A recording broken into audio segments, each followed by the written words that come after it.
Hi there, and welcome along to After Effects tutorials. Today we're going to be taking a look at the 3D space within After Effects. Having the 3D space allows us to take full control of some of After Effects' most famous and best features, the use of cameras and lights and the whole cinematic feel that we are attempting to achieve. So let's go ahead and do that. So firstly, what I would like to do with you all is I'm going to pop back over to Illustrator here, and you'll see on screen I've got a little logo set up here, and you'll notice here on my right hand side I've got it broken up into individual layers, individual named layers. I like to name my layers in Illustrator, because what I'm going to do here, I'm just going to save that guy, and what I'm going to do here is pop back over to After Effects. So creating a layered file in either Illustrator or Photoshop is a wonderful way to bring in a number of assets into After Effects at the one time, all set up, ready to go and animate. So let's go ahead and import this now. So I'm going to import this file here now. So file import, or pressing Command I will do that for me. And I'm going to go and look for my logo. The key to this here is that we do not want to import this as footage. If we import it as footage, it'll be one single piece, and that's not what we want. We want to import it as a composition. And I'm just going to say OK to that right there. Okay, so there is two things have come in, all my individual layers as separate pieces and an actual composition. So if I go ahead and double click that, I have a logo already set to go, and I can start to animate this now.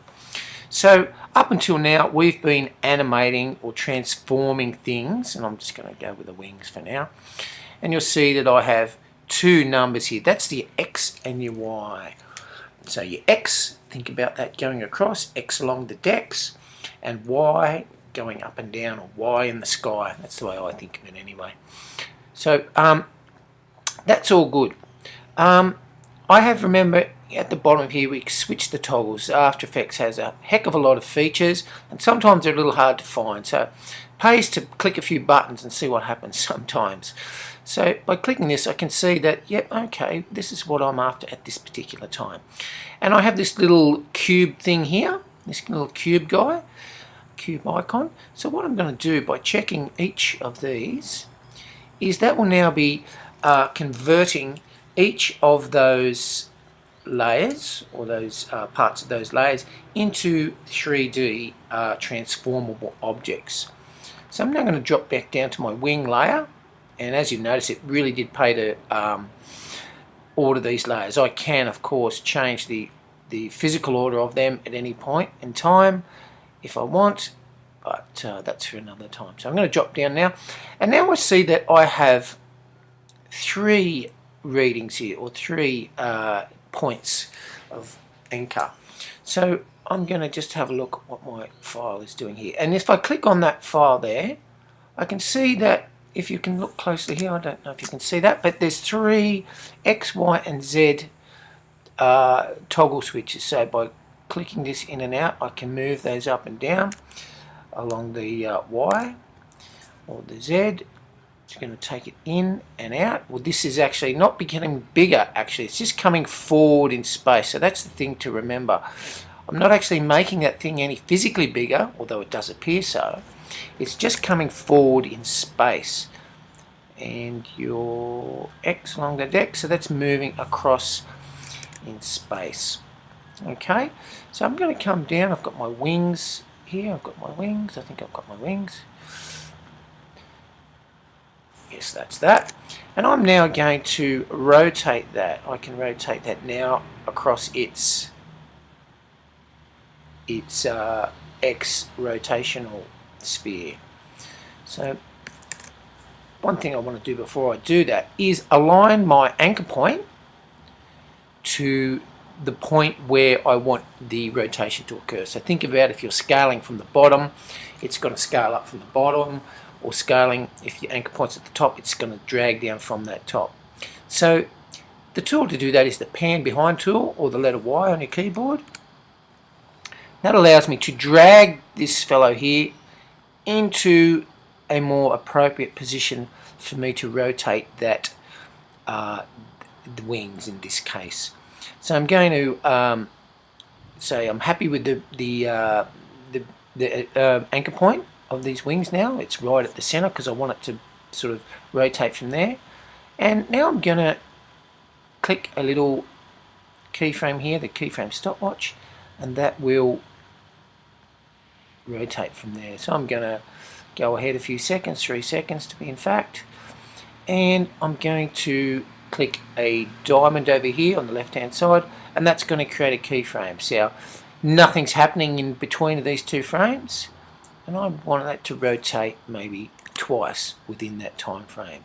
So now that my wings will rotate twice, and when they get to there, and I'll stop at that point. So I'm going to I'm quite happy with that. Pressing the letter space go. Now it's rotating in space behind, and sometimes being obscured with that. Not too bad. So I'm going to carry on with this thing, and what I'm going to do is I'm going to rotate, I think maybe the stars. I might rotate the two, the bit of text, and maybe the background along a similar fashion. So I'm just going to go ahead and do that. I might go with the stars this time. So I'm going to come down to stars, dropping down here, and again, it does certainly pay to use the pan behind tool, and that's this guy here, as I said, Command Y, or just the letter Y, I beg your pardon. And that allows me to put this anchor point in a position that makes sense to me, how I can rotate, or if I've wanted to rotate it from either side. It sort of depends where you put this anchor point.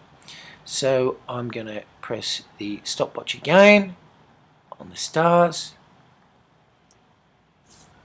Let me just double check that I've got that in the right place. Yes, very good. Anchor point through there. And I'm going to put another keyframe there. Now I'm going to rotate that along its x-axis.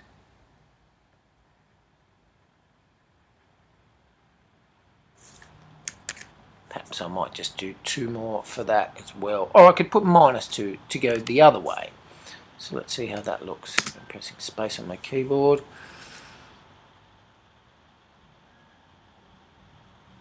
Not too bad. Okay, I'm going to carry on with this and start to play around with my 3D rotation, and I'm going to pick that up in the next video. Okay, so we'll pick you up in 1 moment's time.